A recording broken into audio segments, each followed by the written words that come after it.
안녕하세요. 자동화 장비 픽앤플레이스 일주일 만에 개발하기 참석하신 여러분 반갑습니다. 저는 21세기 소프트 제품 설계 스페셜리스트 박표순 대리라고 합니다. 제가 이렇게 얼굴을 마주하며 여러분과 웨비나를 진행하는 건 처음인데요. 떨리면서도 반가운 마음에 어제 잠을 이루지 못했는데요.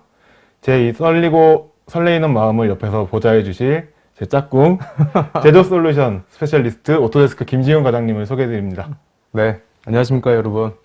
오토데스크에서 솔루션 스페셜리스트를 맡고 있는 김지훈 과장입니다. 과장님 너무 반갑습니다. 이렇게 네네. 웨비나로 함께 해주셔서 너무 감사하고요. 네. 어제 잠 좀 주무셨나요? 저는 푹 잤습니다. 어쩐지 피부가 광택이 저도 빨리 역량을 키워서 네. 잠을 잘 자는 엔지니어가 되도록 하겠습니다. 네네. 네, 정신 차리고 바로 계속 진행하겠습니다. 네, 컨텐츠는 이렇게 준비해 봤는데요. 저희가 오늘 준비한 분야는 자동화 분야의 설계 제품으로 준비했고요. 신제품 형상 개발이 힘든 이유를 한번 소개해 보겠습니다. 그 신제품 개발 형상을 할 때는 특정 파트의 형상을 변경하거나 모디파이 하는 경우가 많이 있는데요. 이럴 때 많은 문제점이 발생하게 되는데 그 문제점에 대해서 다뤄보겠고요. 자동화 장비에 쓰이는 픽앤플레이스를 활용해서 픽앤플레이스 설계부터 해서 그리고 신제품 개발 모델링까지 모델 형상까지 개발하는 것으로 데모 시연까지 해서 웨비나를 진행하도록 하겠습니다. 그리고 그 진행은 제너레이티브 디자인을 통한 혁신적인 개발을 보여드리겠고요.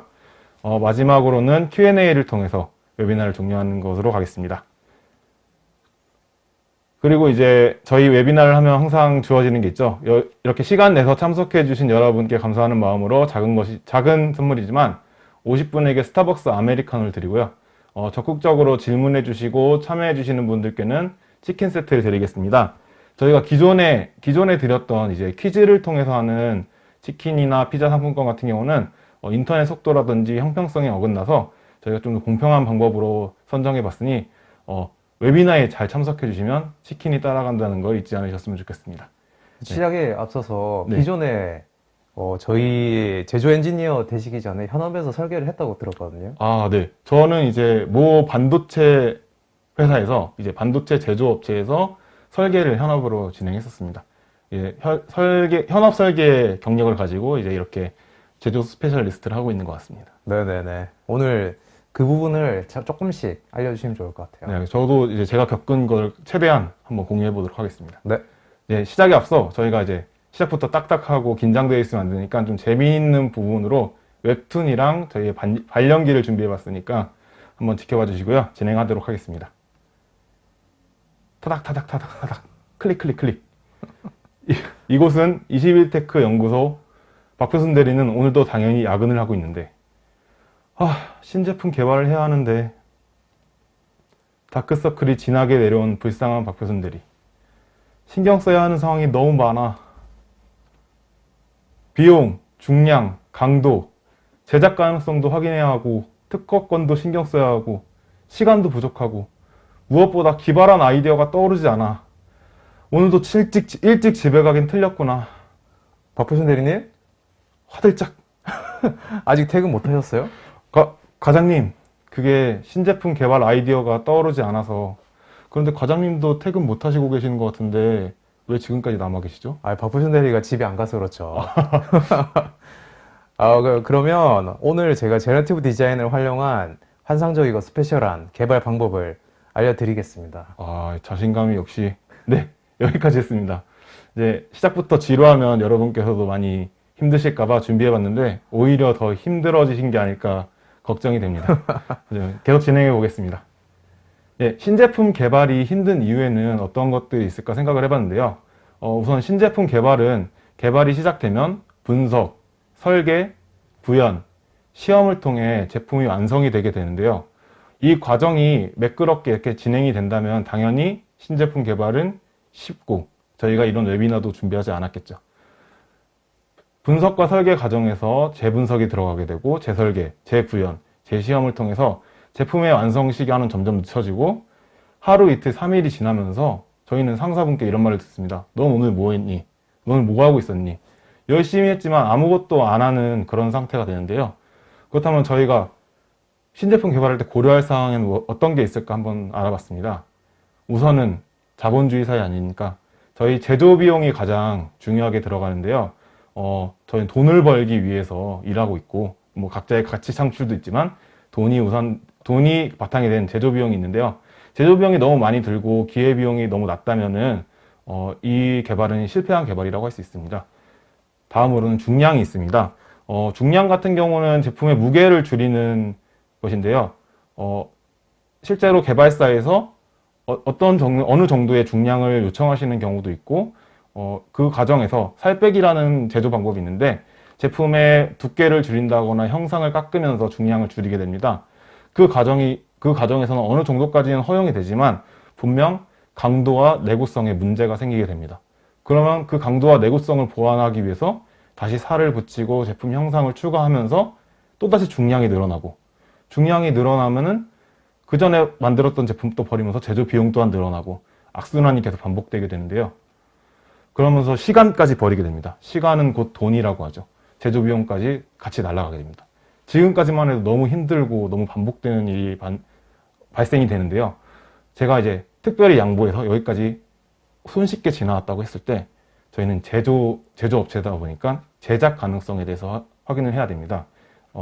우리 회사의 제작 장비가 어떤 게 있는지, 2축 장비부터 5축 장비, 뭐 다양한 주물, 뭐 다양한 장비들이 있는데, 이 장비가 우리 회사에 맞는 장비인지, 주물로 생산하는 제품을 설계를 했는데 해당 제품은 많이 생산이 되지 않는 제품이라서 주물까지 가는 건 너무 비용이 맞지 않는다.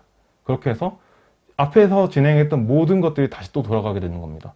혹시 과장님 닥터 스트레인지라는 영화를 보셨나요? 잘 봤죠. 거기 닥터 스트레인지에서 이제 도르마무 하는 장면이 있는데 네. 네, 도르마무 거래를 하러 왔다. 이런 상황이 발생합니다. 계속 반복되고 이 악순환에서 벗어날 수 없는 그런 상황이 되는데요. 이걸 저희가 오늘 웨비나를 통해서 손쉽게 해결할 수 있는 방법을 제시해 드릴 거고요. 끝까지 보시면 좋을 것 같습니다. 다음으로 이제 법적으로 들어가게 되는데요. 제가 이제 아까 말씀드렸듯이 뭐 반도체 회사에서 근무할 때 반도체 업무 특성상 그런지 몰라도 특허권에 상당히 민감하더라고요. 그래서 저희도 실제로 등록했던 특허 제품도 많았지만 경쟁사에서 이미 특허권이 있기 때문에 활용하지 못하는 것도 있었거든요. 그런데 우리는 신제품 개발 명령을 받았고 그 업무를 진행을 해야 되는데 이미 봐버렸습니다. 경쟁사의 특허 제품을 봐버려서 인간의 생각이 이제 기발하고 뛰어나면 좋겠지만 거기서 거기다라고 생각이 들어서 그 설계 제품에서 벗어나지가 않더라고요. 네, 기발한 아이디어가 부족하게 돼서 또 신제품이나 새로운 형상 개발에 많은 어려움을 겪게 되는데요. 이것 또한 저희가 인간의 생각이 아닌 어느 정도의 인공지능으로 제너레이티브 디자인을 통해서 이 문제점을 극복하실 수가 있습니다. 그 외에 많은 고려할 사항들이 있는데요. 여기서 이제 첫 번째 치킨이 나가겠습니다. 이 많은 고려할 상황, 제가 제시한 많은 고려한 상황을 제외하고도 여러분들이 현업에서 겪고 있는 많은 문제점들이 있으실 텐데 이 문제점들을 이제 채팅창에 올려주시면은 저희가 이따가 보고 이거 기발하다, 이거 우리가 놓쳤네 하는 부분을 선정해서 그분께 치킨 상품권을 드리도록 하겠습니다. 이제 이런 식의 저희 퀴즈, 타이밍 싸움이 아닌 이런 식의 머리를 쓰고 좀 정성을 다할 수 있는 치킨 획득 기회를 드릴 테니까 많이 참석해 주시고요. 다음으로 넘어가서 지금 앞에 보이시는 장비는 픽앤플레이스라는 제품인데 과장님 이 제품 혹시 알고 계시나요? 저는 이번에 처음 이제 알게 됐고요. 네. 저희 자동화 장비 중에서 어떤 물체를 이송할 때 쓰는 장비라고 이번에 네, 맞아요. 들었습니다. 이게 뭐 이렇게 실제로 짚는 형상도 있고 버큐움이라는 이제 공기압을 통해서 제품을 운송하는 경우도 있는데 각자 제품이 조금씩은 다르겠지만 일반화되어 있는 게 사실이고요. 지금 앞에 보이시는 제품도 특별하지 않습니다. 특별하지 않고 이 제품에 대해서 신제품 형상을 해라. 우리 머릿속에 이 제품 이렇게 만들면 되는데 왜 굳이 형상을 변경해야 될까? 이런 고민도 들게 되는데요.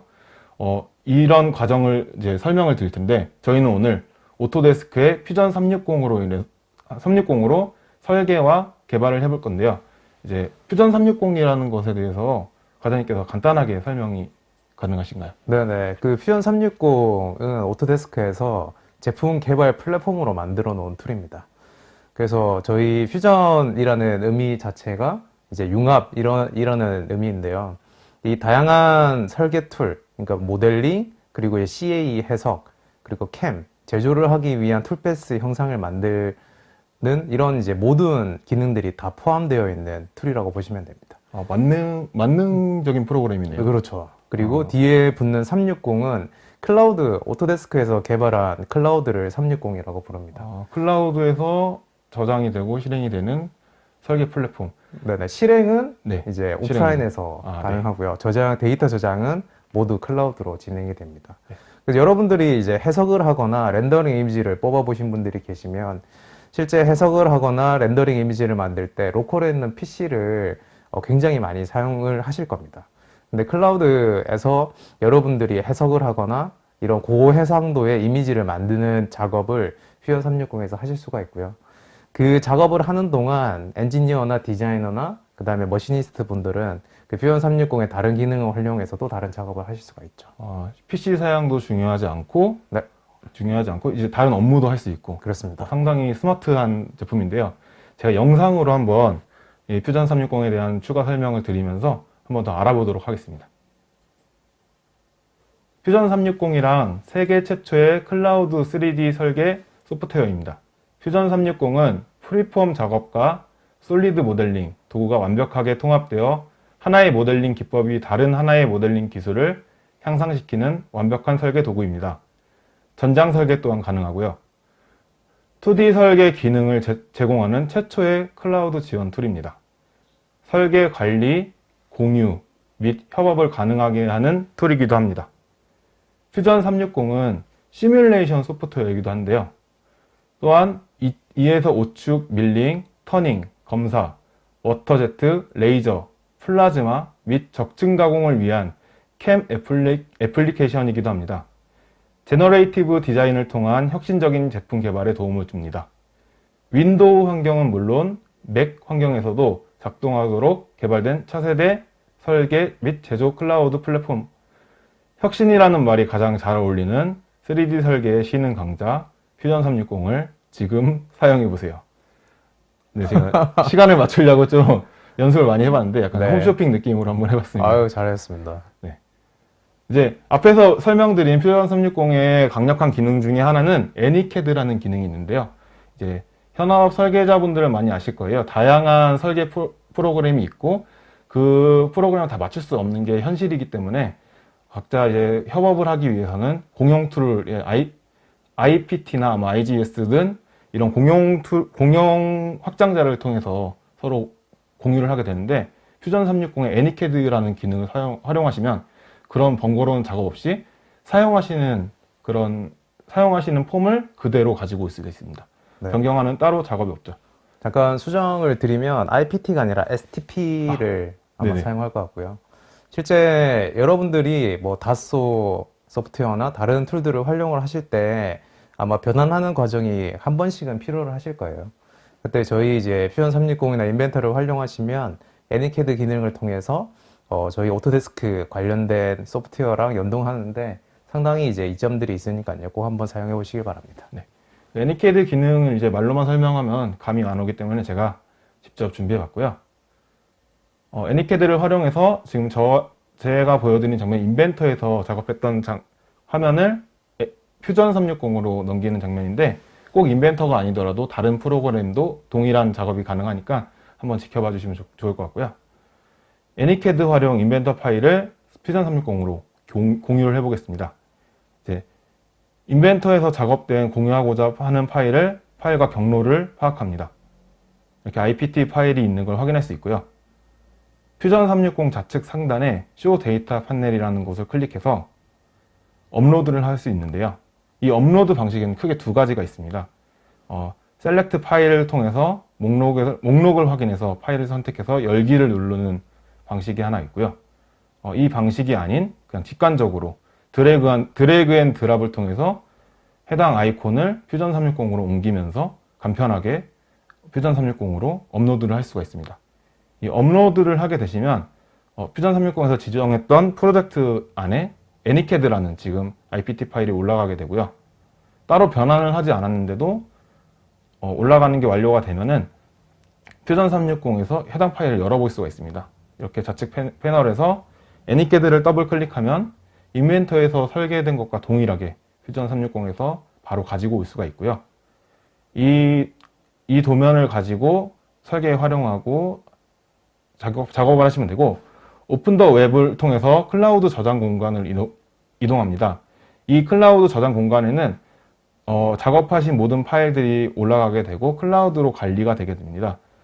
다양한 정보들도 클라우드에서 확인할 수 있고 모델링 관리 및 공유도 가능합니다.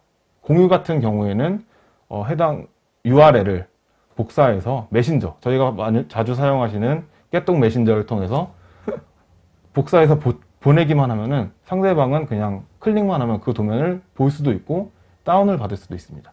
애니캐드의 기능을 한번 알아봤는데요. 상당히 편리하고 좋은 기능인 것 같습니다. 네. 그런데 이제 퓨전 360이 이렇게 공유하는 기능, 다른 파일을 가져오는 것만 되냐? 그게 아닙니다.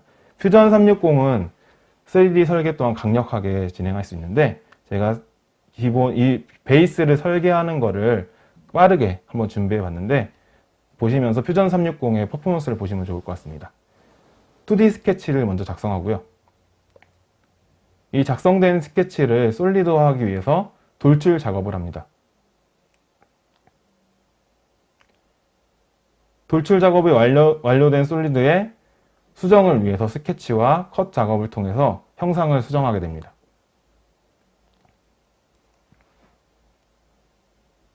컷 작업으로 형상을 수정하게 되고요.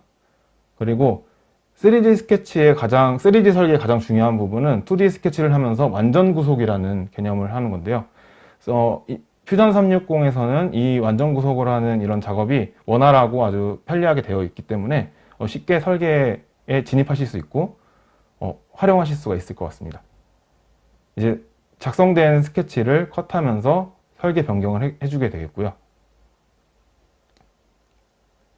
홀 작업 또한 따로 스케치를 그리는 것이 아니라 포인트 점을 활용해서 카운터 보어나 심플홀 같은 경우를 점으로 통해서 지정해서 할 수가 있고, 이 작업은 이제 수정이나 홀의 위치 변환이 있을 때 포인트의 수치를 변경하고 포인트의 위치를 변경하면서 쉽게 변경할 수 있고, 홀 사이즈 또한 이 홀 작업에서 사이즈를 쉽게 변경하실 수가 있습니다.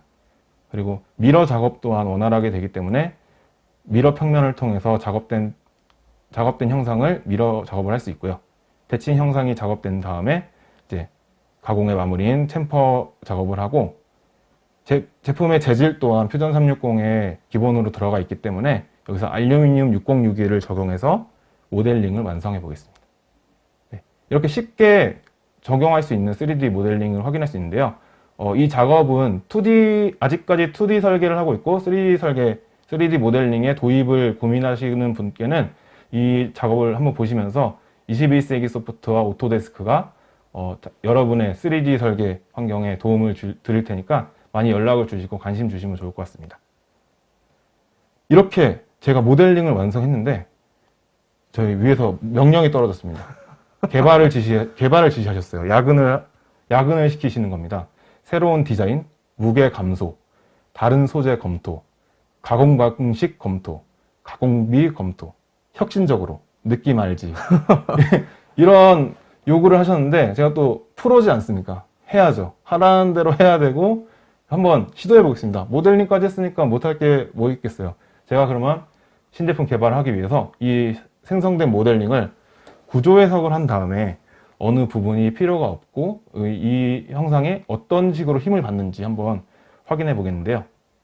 구조 해석은 오토데스크 나스트란을 활용했고요.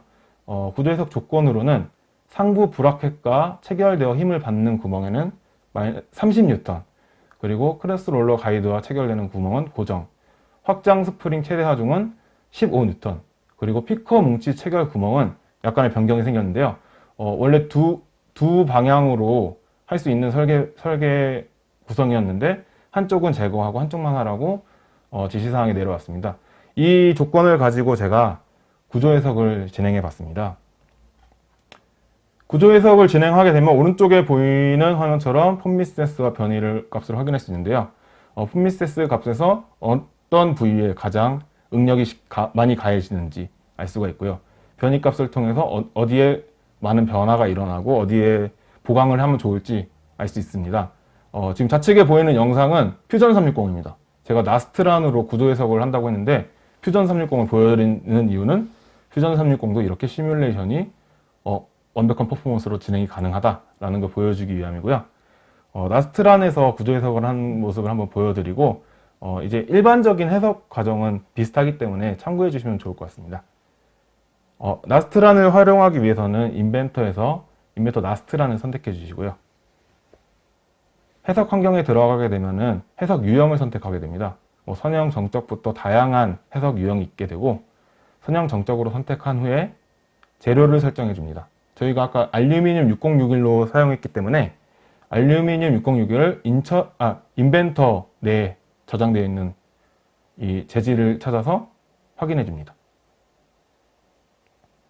재질을 확인하고요. 이 재질을 이 물체에 이상화해서 적용시켜 보도록 하겠습니다. 알루미늄 6061을 적용하게 되면 모델링에 재질이 적용이 됐고요. 아까 제가 보여드린 구속 조건을 통해서 크로스롤러 가이드와 접합되는 부분은 이렇게 고정으로 해서 적용을 하게 되고요. 이제 상부 브라켓과 연결되는 부분은 힘을 주겠습니다. Y축 방향이 위로 가 있기 때문에 아래쪽으로 마이너스 30N을 주겠고요. 그리고 스피커 뭉치와 연결되는 부분은 오른쪽 부분만 필요하기 때문에 오른쪽에 체결되는 부분을 선택하고 역시 마이너스 10N으로 적용을 하겠습니다. 그리고 이 베이스가 원복하기 위한 스프링 발력을 10N으로 계산해서 10N을 플러스 방향으로 15N을 플러스 방향으로 주어보겠습니다. 이렇게 되면 조건 주는 건 다 끝났습니다. 이제 메쉬를 적용하고 진행을 하면 되는데 지금 화살표가 잘 안 보이기 때문에 어떤 방향으로 어떻게 힘이 들어가는지 모르기 때문에 표시 옵션에서 제가 간단하게 변경을 해봤고요. 메쉬 설정을 통해서 모델링에 메쉬를 설정하고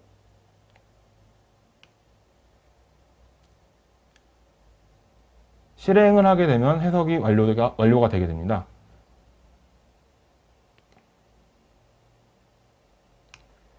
이렇게 간단하게 해석을 진행해 봤는데 원래 해석을 할 때는 이제 단순화 작업이라는 게 필요하지만 지금 잠깐 시연을 위해서 단순화 작업은 제외하고 보여드리는 자료고요. 이렇게 아까 보셨던 그림과 동일한 해석 자료를 확인할 수 있고 최대 응력 지점과 최저 응력 지점 그리고 변이값, 최대 변이 지점 그리고 최소 변이 지점을 확인하실 수도 있습니다.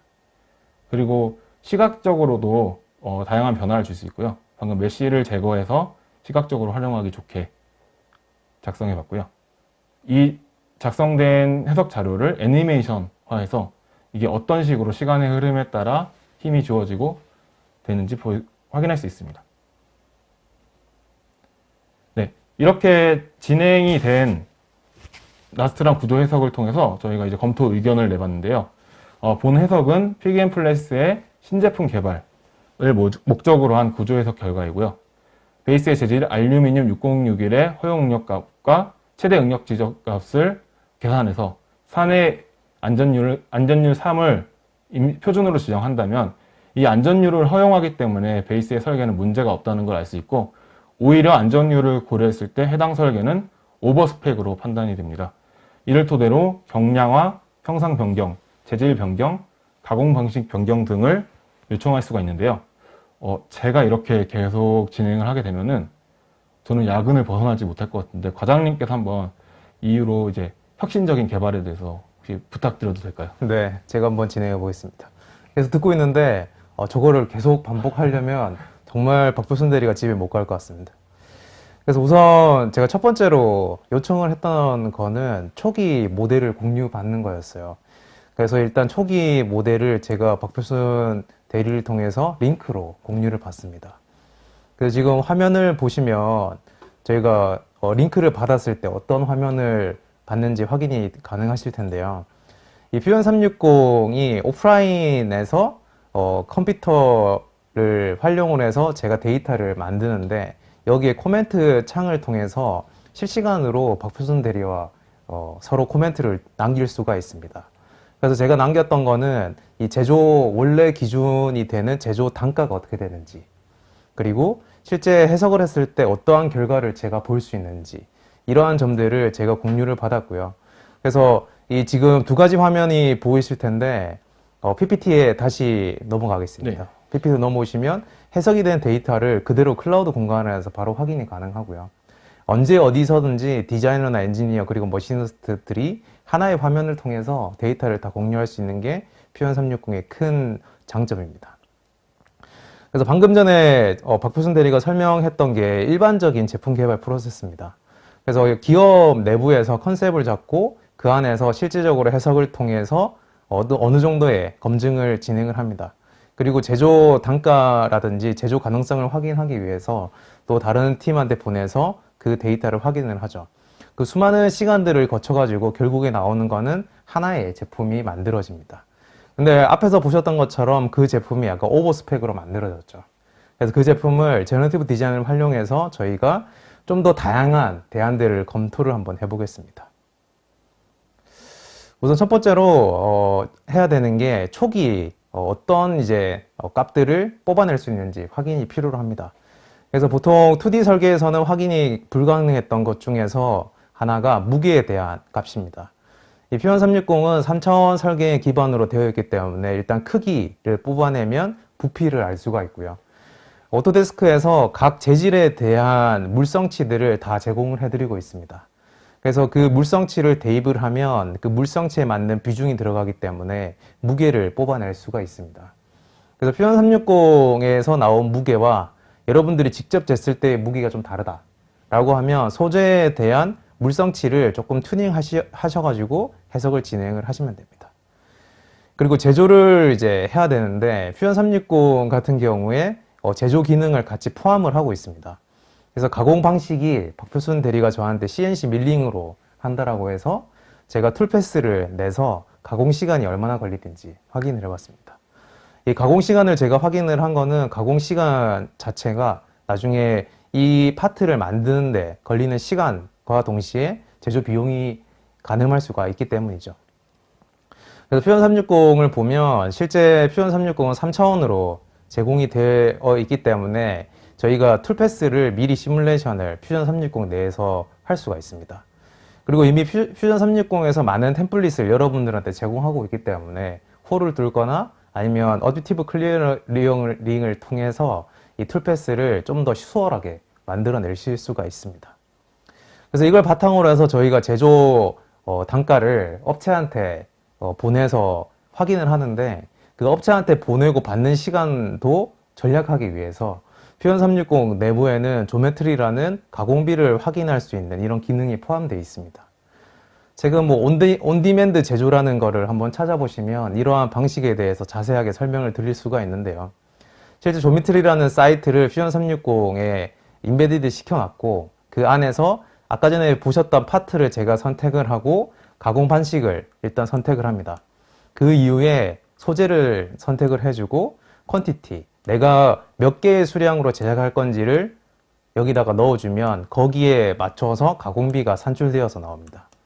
그래서 저희가 초기에 만들어져 있는 그 형상을 가지고 조메트리라는 제조사를 통해서 만들 수 있는 금액을 한번 확인해 보니까 100개를 만들 때는 20달러, 1000개를 만들 때는 15달러 정도로 나왔습니다. 그래서 박표순 대리한테 제가 요청한 거는 도대체 이 파트를 몇 개씩 양산을 하냐라고 물어봤을 때 1000개씩 생산한다고 해서 1000개를 기준으로 해서 코스트를 어떻게 절약할 수 있는지 확인을 해보았습니다. 그래서 우선 퓨전 360에서도 어느 정도 해석 기능이 있기 때문에 한번 해석을 진행해서 어느 정도로 오버스펙이 되어 있는지 확인을 했는데 세이프티 팩터, 안전계수가 15로 나타나더라고요. 이 퓨전 360은 안전계수가 15가 최대로 나타납니다. 그래서 15라는 거는 얘는 정말 오버스펙으로 만들어져 있다 라는 것을 확인을 하고 이제 다른 설계를 하기 위해서 제너티브 디자인을 적용을 합니다. 그 제너티브 디자인을 활용을 하는 설계자들을 저희가 이제 많이 만나보면 고민들이 많으세요. 실질적으로 엔지니어링 적인 측면도 계속 고민을 하고 계시고, 제조 방식에 대한 설계, 그리고 실질적으로 이 CAD 데이터가 바로 나타났으면 좋겠는데 CAD 데이터가 없으니까 우리가 다시 역설계를 해야 된다. 이런 부분이 있기 때문에 제너티브 디자인을 소개를 해드렸습니다. 그 제너티브 디자인은 간단하게 설명드리면 뭐 디자인 영감을 얻으실 수가 있고요. 그 다음에 중량 감소, 그 다음에 제조 비용에 대한 통찰력, 이런 부분을 오늘 설명을 드리려고 합니다. 그리고 클라우드를 통해서 해석을 하기 때문에 동시에 수많은 해석을 한꺼번에 진행을 합니다. 그래서 예를 들어서 지금 저희 21세기 테크에서 개발하고 있는 이 픽앤플레이스에 대한 다양한 소재들을 적용을 해서 한꺼번에 해석을 돌리면 각 이제 물성치에 따라서 이 강도가 다르기 때문에 이 형상이 다르게 나타나야 됩니다. 그 다다른 형상들을 실제 나중에 결과로 보여주게 되고, 그 결과 안에서 여러분들이 필요한 데이터를 필터링해서 찾아서 사용을 하시면 됩니다. 그 데이터는 CAD 파일로 나오기 때문에 여러분들이 원하는 형상으로 추가 수정하기가 편합니다. 그래서 제너티브 디자인을 제가 많이 써보면서 약간 자비스 같다? 이런 생각을 했습니다. 예. 그래서 실제로 아이언맨에서 토니 스타크가 자비스를 불러서 여러 가지 명령을 내리죠. 무게를 감소시켜, 다른 소재로 좀 검토해봐, 그리고 가공 방식을 좀 검토해 줬으면 좋겠고, 가공비까지 한번 산출해보자 라고 명령을 내리면 오토데스크 제너티브 디자인이 그걸 받아들여서 여러분들한테 그 결과값을 보여주게 됩니다. 그래서 이걸 하기 위해서 여러분들이 준비하실 내용은 앞서서 보여드렸던 초기 설정값만 만드시면 됩니다. 그래서 초기 설정값부터 결과를 어떻게 내는지 차근차근 한번 설명드려 볼게요. 우선 픽앤플레이스 베이스라고 부르는 초기 형상이 있습니다. 이 형상에서 우리가 불필요한 피처들을 삭제를 하는데, 나중에 퓨전 360 해석 기능을 활용을 하시면 이 피처 에디트 모드라는 부분으로 들어오실 수가 있습니다. 보통 우리가 홀이랑 작은 필렛이랑 챔퍼들을 일일이 클릭해서 삭제를 해주는 경우들이 많죠.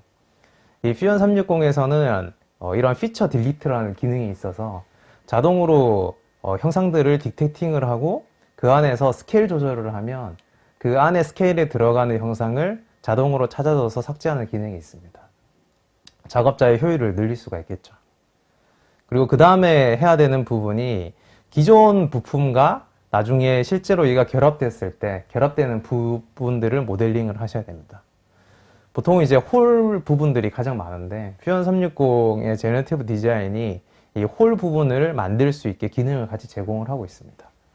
그래서 홀에 대한 면을 만드시고 그 면을 티큰을 줘서 두께 조절을 하셔서 링크들을 다 이렇게 홀이라고 부르죠. 실린더 형상을 만들어 주시면 됩니다. 그리고 두 번째는 기존의 부품과 연결할 부분이 모델링이 끝났으면 간섭이 일어나는 부분을 모델링을 또 추가로 진행을 해주게 됩니다. 그래서 기존의 부품과 간섭이 일어나는 부분이 어디인지 이런 부분들을 설정하는 게 좀 필요로 하십니다. 우리가 홀들이 있으면 그 홀들에 들어가는 나사못이라든지 기존에 연결하는 이런 부품들이 있으실 거예요. 여기서도 저희가 실제 마찰을 일으키는 이런 부품들이 추가로 또 들어가 있었었고 뭐 이런 부품들이 여기에 들어갑니다. 그리고 여기 뒤에 보면 용술철이 또 추가로 들어가고요. 그리고 여기 앞에 실제로 피커가 붙게 되겠죠. 이런 부분들을 모델링을 하게 됩니다. 그래서 필수 요소라는 부분들을 설계를 지정을 하게 됩니다. 이 퓨전 360 제너티브 디자인은 초기 형상이 따로 필요가 없습니다. 그래서 초기 형상 대신에 필수 요소라고 해서 나중에 꼭 남겨야 되는 부품에 대해서 설정을 해주시면 됩니다. 그리고 나서 다음 하실 거는 이제 불필요한 부분들, 그러니까 간섭 요소가 생길 부분들을 설정을 해서 만들어 줍니다. 그래서 이 부품을 만드는 경우에 솔리드 모델로 만들기 때문에 나중에 제너티브 디자인을 실제로 적용하실 분들은 퓨전 360에 이 솔리드 모델링 하는 부분을 간단하게나마는 조금 알고 계시면 작업하는데 훨씬 더 효율적으로 하실 수가 있을 겁니다. 그래서 간섭 요소를 지정을 하시면 이렇게 빨간 부분으로 나타나게 됩니다. 그래서 빨간 부분은 제너티브 디자인이 돌고 나서 실제적으로 간섭이 일어나면 안 되는 부분을 일으키고요. 그래서 이런 초록 색깔 부분을 설정해 놓은 부분을 연결을 하면서 빨간 부분은 피해서 모델링이 자동적으로 생성이 됩니다. 그러면 한 가지 이제 여기서 의문이 드실 거예요. 얘는 어떻게 알고 내가 원하는 모델을 만들지? 저희 이제 퓨전 360의 제너티브 디자인은 하중을 기반으로 해서 해석을 하고 그 해석된 결과가 옳은지 틀렸는지 이걸 판단을 내려서 그 형상을 만들어 나가는 방식으로 되어 있습니다. 그래서 여러분들이 고정을 시켜주는 이런 픽스드 조인트를 넣어주시면 컨스트레인으로 잡히게 되고요. 그 다음에 저희가 실제로 로드가 어떻게 들어가는지 확인을 하신 다음에 아까 박토순 대리가 나스타란에서 설정했던 그 값을 그대로 여기에 적용을 시켰습니다. 그래서 그 설정된 값이 그대로 들어가기 때문에 하중이 견디는 그런 형상으로 만들어서 나오게 됩니다. 이 과정을 통해서 저희가 설계 목표를 지정을 할 수가 있습니다. 오늘 저희는 여기서 세이프티 팩터라고 하는 안전 개수율을 목표로 삼았고요. 저희가 여기다가 아까 전에 박도순 대리가 설정했던 3을 입력을 하게 됩니다. 그러면 최소가 3이기 때문에 3에 가까워지는 형상들을 계속해서 이제 생성을 하게 되고요. 만약에 3 이하로 내려갔다. 3인데 3 이하로 내려갔으면 그 형상은 실패했다라고 생각을 하고 제너티브 디자인의 결과값으로 나타내지 않습니다. 그래서 3 이하로 떨어진 결과가 계속해서 나온다 라고 하면 제너티브 디자인이 끝나게 되는 그런 식으로 진행이 된다고 보시면 됩니다. 그리고 여러분들이 추가적으로 기능들을 더 오픈해서 사용이 가능하신데요. 추가적인 기능으로는 목표를 아예 중량으로 또 설정을 하실 수가 있습니다. 중량으로 설정했을 경우에는 스티프니스 값을 더 넣어서 어느 정도의 하중까지 견디는 거를 만들 건지 이런 거를 목표 값으로 설정을 하실 수가 있습니다. 그 다음으로 해줄 작업은 제너티브 디자인은 어떤 제조 방식을 선택하는가에 따라서 형상이 그 제조 방식에 맞게끔 나타나게 되어 있습니다. 그래서 지금 제너티브 디자인에서 적용 가능한 제조 방식은 어댑티브 매니팩처링, 그러니까 적층 제조가 가능한 방법이 한 가지가 있고요. 그 다음에 밀링, 절삭 가공으로 제조할 수 있는 방법이 하나가 있습니다. 절삭 가공에는 뭐 2.5축 가공, 3축 가공, 5축 가공 이런 다양한 가공 방법이 가능하고요. 그 다음에 평면으로 뭔가 가공이 되는 가공품이다 라고 했을 때는 여기에 2D 커팅도 가능한 제조 방식입니다. 그리고 보통 큰 가공물 같은 경우에 다이캐스팅인 주조 방법을 또 활용을 하는데 주조 방법을 설정을 해서 형상을 만들어 달라라고 요청을 하면 주조 방식에 맞는 형상으로 만들어지게 됩니다. 그래서 그 제조 방식 안에는 각각의 세팅할 수 있는 세팅 값들이 들어가 있고요. 이 부분은 오늘은 시간이 없어서 다음번에 저희가 제너티브 디자인 2탄을 할 때 그때 자세하게 설명을 드리도록 하겠습니다. 그 다음에 또 두 번째로 또 중요한 게 소재를 선택을 해야 됩니다. 그 물성치에 맞게 그 하중값을 판단을 해서 해석을 하기 때문이죠. 그래서 처음에 저희가 초기로 선택했던 게 알루미늄 6061 소재로 선택을 했었죠. 근데 추가로 아까 형상의 경향을 봤을 때 이 안전 개수가 많이 남아서 제가 ABS 플라스틱이랑 티타니움 네, 그리고 스테인리스 스틸까지 한번 적용을 해봤습니다. 형상을 변경을 했을 때 우리가 다른 소재를 같이 해석을 해서 가공비가 어떻게 나오는가를 확인을 해보면 다른 더 강한 소재로 더 작은 형상을 만들 수가 있기 때문에 이렇게 형상을 여러 가지를 선택을 하게 됩니다. 그 이후에 제너티브 디자인을 돌리기 전에 사전에 형상을 어느 정도 가늠해 보실 수가 있습니다. 그래서 사전 형상을 보기를 클릭하고 이제 형상을 본 다음에 제너티브 디자인에 들어가게 됩니다. 그래서 제너티브 디자인을 선택을 해서 지금 진행한 걸 보시면 UI는 앞에서부터 뒤로 쭉 따라오면서 하나씩 눌려서 진행하시면 세팅이 완료가 되고요. 그 다음에 마지막에 제너레이트 버튼을 클릭하면 제너티브 디자인이 시작을 합니다. 그 시작을 했을 때 제너티브 디자인은 클라우드 컴퓨팅 파워를 통해서 해석을 한다고 아까 앞에서 이야기 드렸거든요. 이때 이제 두 가지를 오토데스크에서 활용을 하는데, 하나는 AWS입니다. AWS가 갖고 있는 클라우드를 기반으로 해서 해석을 진행을 하고요. 거기에는 엔비디아의 기술을 활용을 해서 인공지능 기술 중에서 몇 가지를 같이 활용을 하고 있습니다. 그래서 제너티브 디자인으로 나온 결과물을 보면 단순하게 하나만 만들어지는 것이 아니라 이렇게 계속해서 무제한으로 형상들이 만들어지게 됩니다. 이 무제한이라는 단어보다는 그 형상에서 인간이 생각하지 못했던 그런 다양한 형상들을 끊임없이 계속 만들어주고요. 그리고 저희가 목표로 했던 안전계수율 3에 도달하는 그 시점이 되는 데까지 계속해서 형상을 만들어냅니다. 그래서 여러분들이 제너티브 디자인을 계속해서 이제 반복을 하시게 되면 데이터들이 많이 쌓이게 되는데, 그 데이터를 이러한 이제 차트 형식으로 바로 보실 수가 있어요. 그래서 왼쪽에 보시면 다양한 필터들이 있습니다.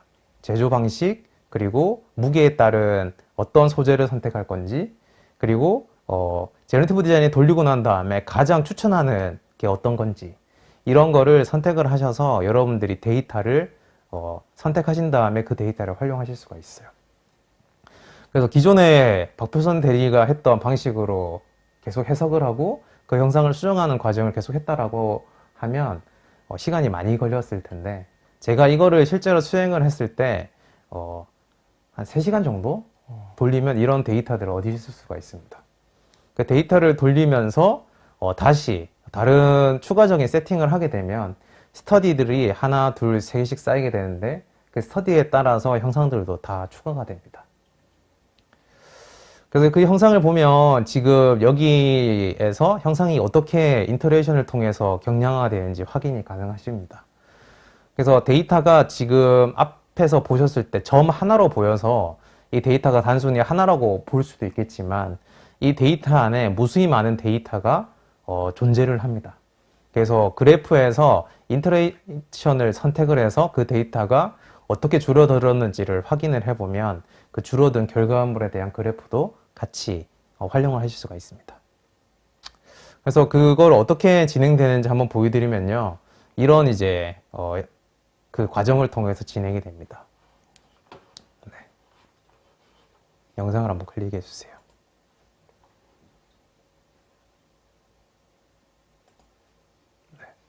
그래서 지금 밑에서 지금 움직이고 있는 부분이 이터레이션이라고 보시면 되고요.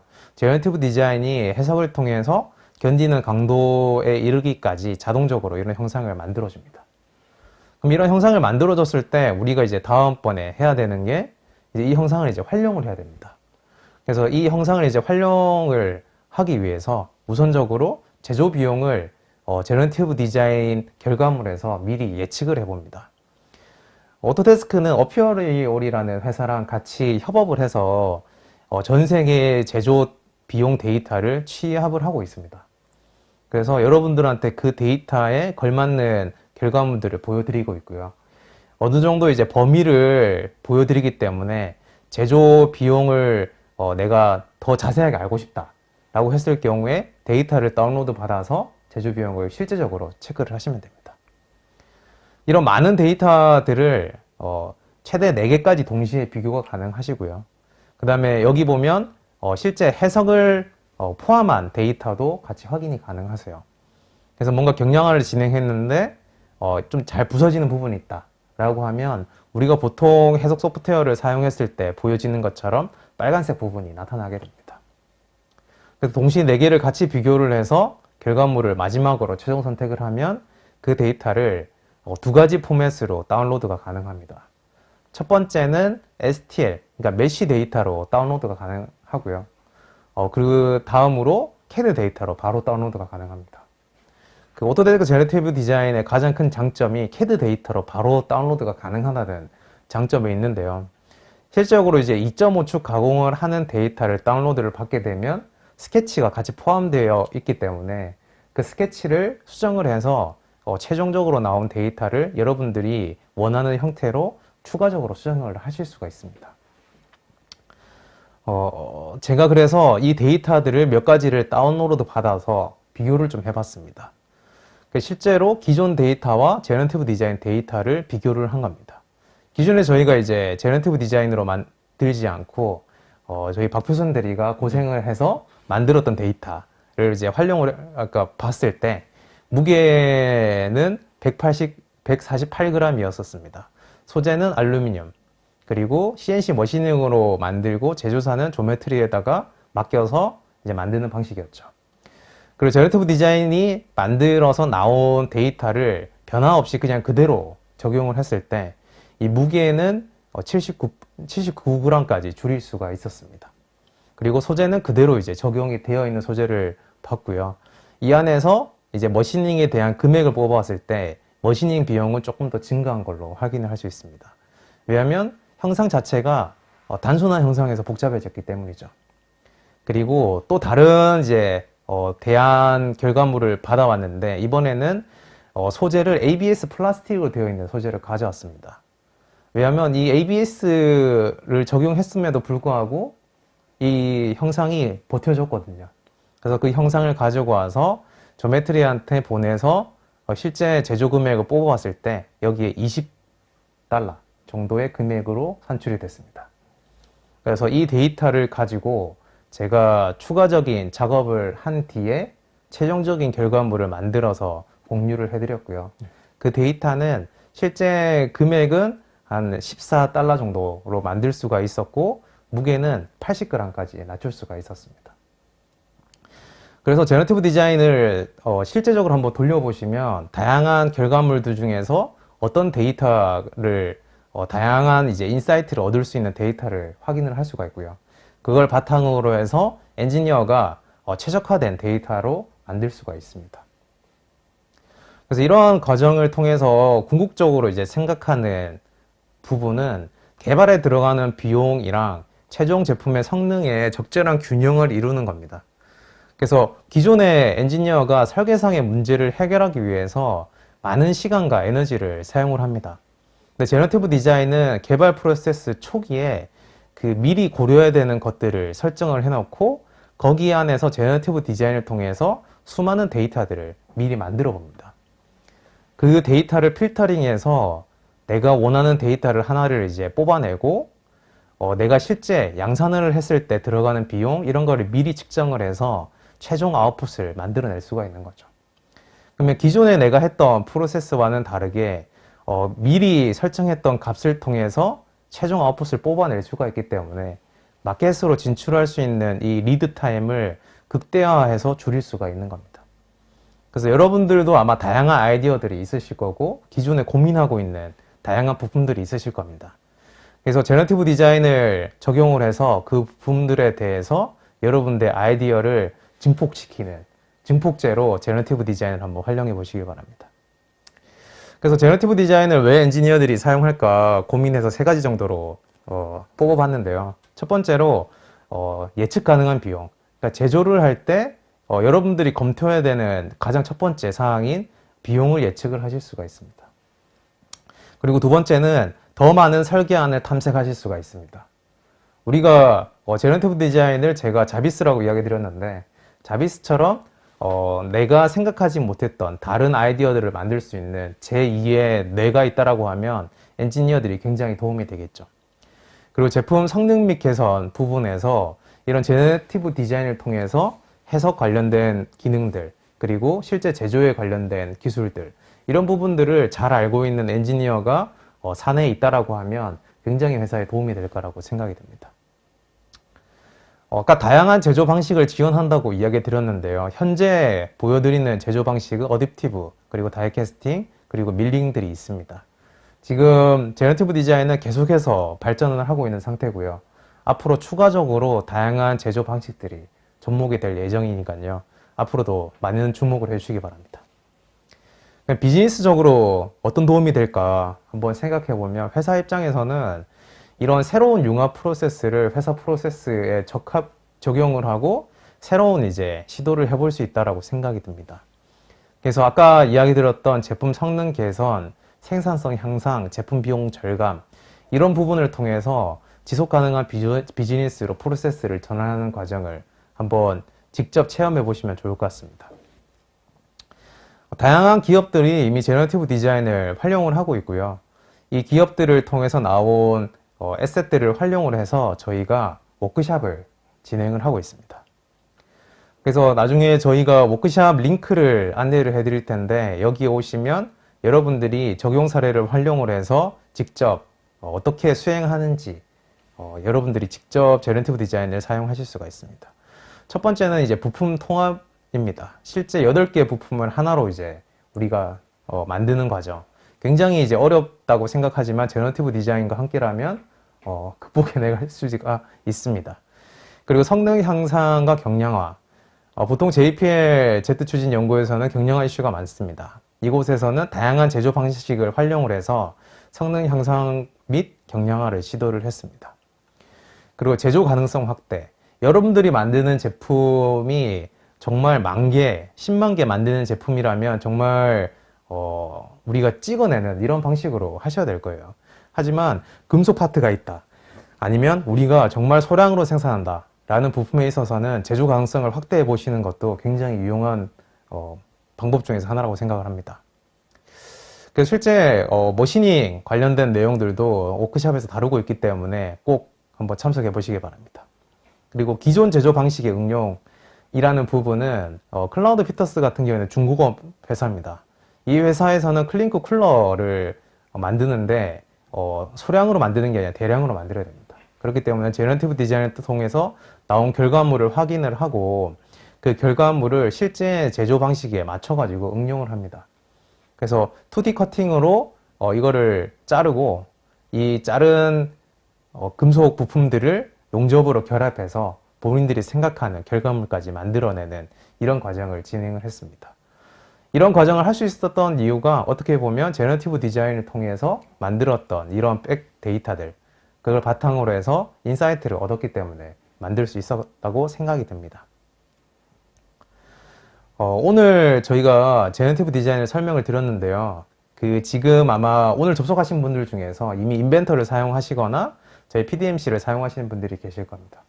그러면 인벤터와 함께 퓨전 360을 데이터를 연동을 시키고 그 다음에 퓨전 360으로 나온 결과물을 인벤터로 보내는 과정을 여러분들의 업무에 바로 적용이 가능하니까요.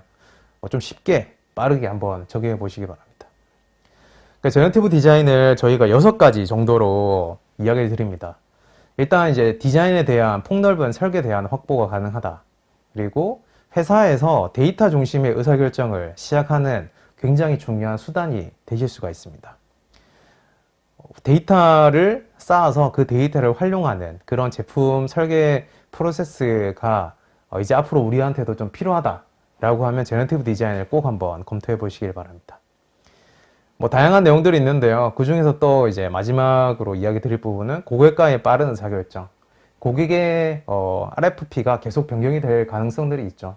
그랬을 때마다 제너티브 디자인을 통해서 그 내용을 적용을 시킨 다음에 결과물을 만들고 고객한테 클라우드를 통해서 빠르게 전달한다 라고 하면 이 회사가 굉장히 좋은 회사네, 21세기 테크 좀 달라 보이네, 이런 생각을 하지 않을까 싶습니다. 그러니까 제너티브 디자인은 아까 보여드렸던 것처럼 나온 결과물이 끝이 아닙니다. 그걸 통해서 인사이트를 얻고 제너티브 디자인을 통해서 더 좋은 엔지니어링 하기 위한 수단으로 봐주시면 될 것 같습니다. 그래서 마지막으로 제너티브 디자인 워크샵은 매달 진행되고 있습니다. 4월 달에는 4월 20일에 진행을 합니다. 그래서 저희가 발표 자료를 추후에 공유를 해드릴 텐데 이 제너티브 디자인 워크샵 링크로 들어오시면 제너티브 디자인 워크샵 참여하기가 가능합니다. 거의 마감이니까요. 빨리 들어와서 신청해 주시기 바랍니다. 매진 임박입니다. 네, 그리고 앞서 설명드린 구조 해석 같은 경우는 이제 21세기 소프트 유튜브를 통해서 간단한 교육은 확인할 수 있으신데요. 21세기 소프트 구독과 좋아요 꼭 눌러주시고요. 그리고 거기에 확인하시면 다양한 오토데스크 및 다양한 제품에 대한 강의 영상이 올라가 있고요. 제가 올린 인벤터 라스트란에 대한 강의도 있으니까 꼭 지켜봐 주시고요. 4월 27일에 저희가 추가 웨비나가 있습니다. 오토데스크가 벌써 2022 버전이, 오토캐드 2022 버전이 나왔습니다. 22 버전은 어떤 게 바뀌었고 어떤 식으로 혁신을 이뤘는지 확인하는 시간이 되겠고요. 그리고 라스트란 스텝 2, 지난 웨비나에 이은 스텝 2 과정이고요. 열 전달 해석과 열 응력 해석, 열 해석 관련해서 많은 문의들이 있으셔서 그 의견을 받아서 진행을 하도록 하겠습니다. 네, 저희가 오늘 진행한 내용은 여기까지 준비해 봤고요. Q&A 사항 확인하면서 확인을 한번 해보겠습니다. 네, 궁금하신 사항들 댓글창에 많이 남겨주시면 제가 답변을 드리도록 하겠습니다. 그리고 좋은 질문 남겨주신 분한테 네. 저희가 치킨 쿠폰을 보내준다고 아까 네. 이야기 드렸거든요. 그래서 추가적인 눈에 질문 띄는 게 하나 있는데요. 박표선 대리님 안녕하세요라고 제 이름을 거론해 주셨고 아유, 일단 눈여겨보겠습니다. 제가. 네네네. 눈여겨봐 주세요. 네. 자동화 장비 픽앤플레이스 베이스 모델링 관련 최근 이슈와 해결 사례가 궁금하다고 전승호 님께서 질문해 주셨는데 픽앤플레이스 같은 경우 저희가 처음 이제 도입하면서 준비했던 결과인데 과장님 혹시 이런 사례가 있으셨나요? 저도 이번에 그 파트에 대해서는 처음 알게 됐는데 네. 최근에 이제 많은 자동화 장비들이 개발이 되고 있다 보니까 그 금속 부품에 대한 이슈들이 계속해서 생겨나가는 것 같아요. 그리고 아무래도 이제 수명이라든지 O&M 부분에서 약간 수명 주기를 어떻게 잡아야 되는지 이런 부분에 대해서 고민을 많이 하고 계신 것 같습니다. 네. 그리고 방금민 님께서 자동화 장비 픽앤플레이스 구현 시 가장 고려해야 할 부분은 무엇이라고 생각하십니까? 이 부분은 현업 설계분들이 더 많이 알고 계실 텐데 제 경험에서는 픽앤플레이스 쪽에서는 경량화 쪽이 많이 이슈가 됐던 것 같고요. 그리고 이제 방금 보여드린 제품 같은 경우는 특허에 대해서 특별한 이슈는 없지만 반도체 제조 쪽으로 가면은 피커 자체도 특허 이슈가 많기 때문에 특허를 피하는 부분도 상당히 중요해서 제너레이티브 디자인을 통해서 이제 혁신적인 형상으로 경량화까지 하면 일석이조의 그 이상의 효과를 볼 수 있을 것 같습니다. 저는 이번에 하면서 그 픽앤플레이스 주변에 같이 붙어 있는 형상들이 있더라고요. 네네. 나사로 체결된 부분들은 아예 한꺼번에 부품을 통합시켜 가지고 만드는 것도 어떻게 보면 새로운 형상을 만들어내는 데 도움이 되실 것 같습니다. 그리고 윤태호 님께서 신제품 개발 시에 특허에 대한 검토가 필요한 것으로 알고 있는데 국내 특허뿐만 아니라 국외 특허에 대한 검토는 어떤 절차로 진행되는지 설명 부탁드립니다. 라고 했는데 사실 특허에 대한 부분은 제가 현업에 있을 때도 설계자는 이제 특허에 대해서 확인할 수 그러니까 주어지는 특허에 대해서 확인할 수 있었지만 특허 팀이 따로 있었기 때문에 제가 정확히 이것에 대해서 답변은 드릴 수가 없겠고요. 그래도 네. 웬만한 거는 구글 서칭을 아. 통해서 가능하기 때문에 형상에 대해서 좀 찾아보시는 거는 도움이 되는 것 같아요. 네, 맞아요. 저희도 이번에 준비하면서 이걸 좀 찾아보니까 다양한 특허들이 이미 존재를 했고 설명들을 보면서 이 내용들을 좀 적용해 볼 수 있었던 것 같습니다. 자동화 장비 픽앤플레이스 말고 PMP로 하겠습니다. 네. PMP로 불량률도 줄일 수 있나요? 이 질문에 대해서 제가 정확히 이해가 안 되는데 PMP로 불량률을 줄인다는 게 정확히 이해가 안 가서 조금 이따가 한번 다시 되짚어보도록 하겠습니다. 정광진 님께서 제품 형상 개발 시 본 제품을 사용할 경우 어느 정도의 자원, 시간, 비용 등이 절약되는지와 제품의 사용 난이도는 어느 정도인지 궁금합니다. 이건 아까 진행하시면서 네네. 제너티브 디자인 기능은 그렇게 어렵지 않습니다. 근데 초기에 설정해야 되는 설정 값들을 여러분들이 미리 예측하는 게 좀 어려우실 것 같습니다. 그래서 그런 부분들을 저희가 워크숍을 통해서 다양한 사례들을 보여드릴 예정이고요. 그 다음에 많은 분들이 이런 힘과 하중에 대한 부분을 특히 더 어려워하시는데 그 부분을 앞으로 저희가 사례를 통해서 많이 보여드리도록 하겠습니다. 그리고 아까 어느 정도의 경량화라든지 비용에 대한 예측은 저희가 이전 내용들을 통해서 한번 확인을 하실 수가 있었을 거예요. 그래서 실제 퓨전 360을 지금 설치를 하시면 제조 비용 예측하는 거는 지금부터 바로 가능하실 겁니다. 그 다음엔 질문이 좀 많이 있어서 빨리 진행해 보겠습니다. 박선희님께서 퓨전 360 사용해서 클라우드에서 고해상도 작업을 위한 네트워크 대역폭에 대한 제한은 없나요? 최대 어느 정도 해상도까지 지원하고 있나요? 라고 질문 주셨습니다. 만약에 렌더링 이미지를 만든다고 했을 때 8K 이미지까지 만드실 수가 있고요. 저희가 이제 2메가픽셀당 1크레딧을 클라우드 크레딧으로 차감이 됩니다. 퓨전 360은 클라우드 크레딧이라는 개념이 있거든요. 그래서 클라우드에서 뭔가 해석을 진행을 한다 라고 했을 때 사용되는 토큰이라고 보시면 될 것 같습니다. 그리고 방금민님께서 또 질문 주셨는데 자동화 장비 PMP를 적용해서 가장 큰 효과를 볼 수 있는 분야는 어디라고 생각하시나요? 라고 주셨는데 PMP 적용은 이제 자동화 장비는 우선 PMP가 많이 들어가는 걸로 알고 있고요. 큰 효과는 이제 이송에 원활한 이송과 빠른 이송을 줄 수 있다고 생각합니다. 최근에는 제가 보니까 CNC 가공하시는 분들도 약간 도입을 진행을 하고 계신 것 같고요. 그리고 물류에서도 작은 물류 이동하는 거에 있어서 뭐 사용을 하고 있는 것 같아요. 이게 질문이 네. 상당히 좀 많이 있어서 천천히 하시죠. 네. 네. 저희 한 30분 더 해야 될 것 같은데. 네, 일단은 먼저 계속 진행하다가 네네. 시간 한번 확인해 보겠습니다. 박선희님께서 또 질문 주셨는데요. 퓨전 360 사용해서 클라우드에서 고해상도 작업을 위한 제가 했던 거군요. 네. 죄송합니다. 일반적으로 PC에서 수행하는 3D 모델링이라면 PC의 CPU, GPU, 램 사양이 중요한데요. 퓨전 360도 PC 사양에 영향을 받지 않는지요? 퓨전 360 PC 사양은 그렇게 높진 않아요. 네. 그래서 보통 저희가 16기가 램 정도 사용하시면 되고, 컴퓨터에 대한 사양은 막, 뭐, 고사양까지는 필요 없다고 보시면 될 것 같습니다. 그리고 뭔가 하드웨어 리소스를 많이 잡아먹는 뭐 해석이라든지 렌더링은 클라우드로 더 지원이 가능하기 때문에 어느 정도 커버가 가능할 것 같습니다. 양재영님께서 클라우드 환경에서 원격, 재택에서 접근 제작 시 제약은 없는지 궁금합니다. 퓨전 360은 로그인 베이스로 되어 있으십니다. 그래서 여러분들의 아이디만 있으면 언제 어디서든지 로그인이 가능하고요. 회사에서 퓨전 360 설치해서 쓰시다가 집에서 또 설치해서 그 아이디로 로그인을 하시면 여러분들의 저장됐던 데이터들은 다 클라우드에 저장되어 있기 때문에 바로 연결해서 사용이 가능하십니다. 퓨전 360은 퍼블릭 클라우드에서도 AWS에서도 사용이 가능한 건가요? 현재로는 지금 제공이 안 되고 있고요. 앞으로 개발할 계획은 있다고 알고 있습니다. 그리고 제가 성함은 제외하고 먼저 네네. 질문 쪽 다 얘기하겠습니다. 네네. 퓨전 360이 라이노와 솔리드웍스와 비교 시 가장 큰 특징은 클라우드 환경을 제외하고 어떤 것이 있을까요?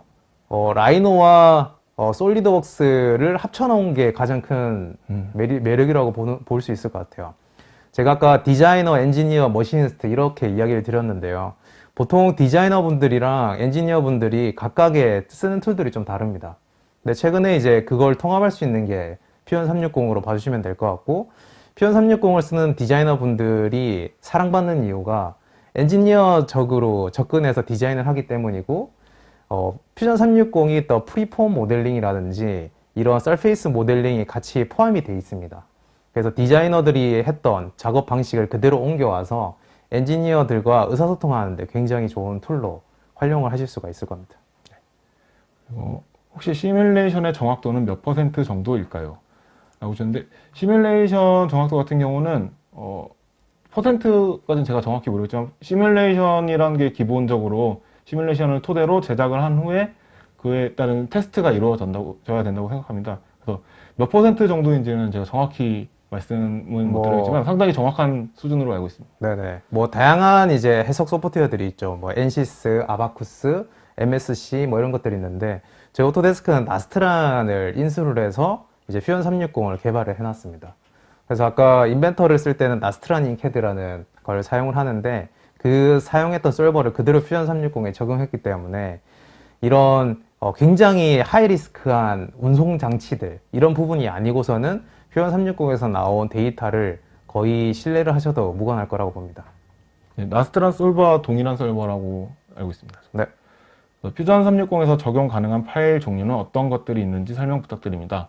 이 파일 종류에 대해서 제가 리스트는 제가 딱 봐서 알고 있는데 제가 열거해서 설명을 못 드리겠고요. 보통 사용하시는 제품명을 말해도 되나요, 저희가? 한번 뭐 이야기 해볼까요? 일단 솔리드웍스, 네. 카티아, 크레오, 그 다음에 파라메트릭, 그 다음에 STP, 그 다음에 여러분들 사용한 라이노, 어떤 뭐가 있을까? 스케치업, 그리고 IGS, 그리고 뭐 레빗 데이터, 그리고 뭐 인벤터 데이터, 그리고 웬만한 이제 공용 포맷들, 그리고 상용 포맷들은 다 퓨전 360에서 열린다고 보시면 됩니다. 거의 대부분의 프로그램이 열리고 제가 뭐 하나 안 된다고 하면은 가장 최신 버전의 가장 최신 버전의 가장 최신 업데이트의 파일은 업데이트 되는데 좀 시간이 있는 걸로 알고 있습니다. 그렇죠. 조금 걸릴 거예요. 네, 그 정도를 제외하고는 거의 네. 모든 파일이 열린다고 보시면 그리고 됩니다. 메시 데이터도 퓨전 360에서 열리기 때문에 여러분들이 메시 수정이 좀 필요하다라고 하면 퓨전 360 열어서 수정하셔도 됩니다.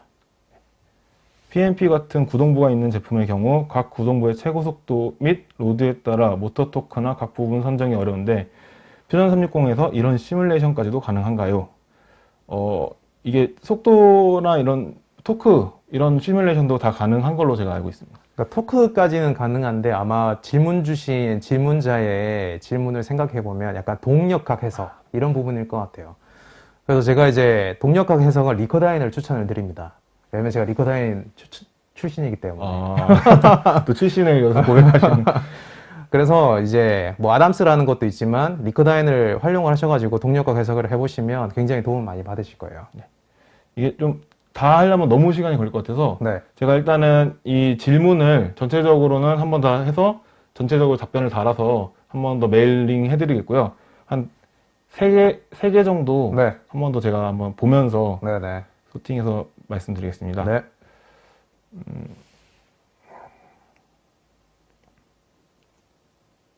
윤성원 님이 상당히 질문을 많이 주셨는데 지나칠 수가 없을 것 같아서 네. 클라우드 상에서 퓨전 360을 사용할 경우 클라이언트의 리소스는 크게 필요하지 않을 것 같은데 클라이언트 최고속 이게 아까 나왔던 내용이네요. 죄송합니다. 네, 그러니까 클라이언트랑 같이 사용하실 때 클라이언트가 모델링 수정이 필요 없다라고 하면 일단 보여주는 용도로는 쉐어 링크만 하셔도 충분하실 거예요.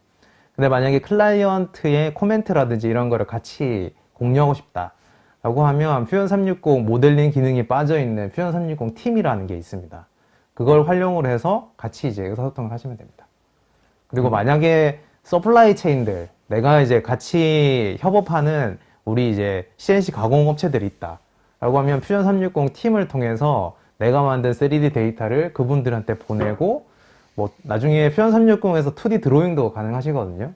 2D 도면 만든 데이터도 도면을 PDF로 다운로드 받아서 보내시는 게 아니라 그냥 퓨전 360 도면도 링크 하나 만들어서 바로 보내시면 그쪽에서 확인이 가능합니다.